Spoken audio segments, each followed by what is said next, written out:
Hello guys, nandito nga pala kami sa isang hospital. Na-confine nga pala ang aking tatay.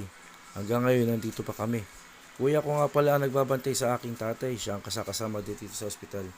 Naisipan ko na nga din pala bumili guys ng makakain nila habang sila namamahinga. Bumili nga pala ako ng goto. Luga naman sa tatay na may itlog. Kasi hindi pa siya nakakakain ng mga solid foods.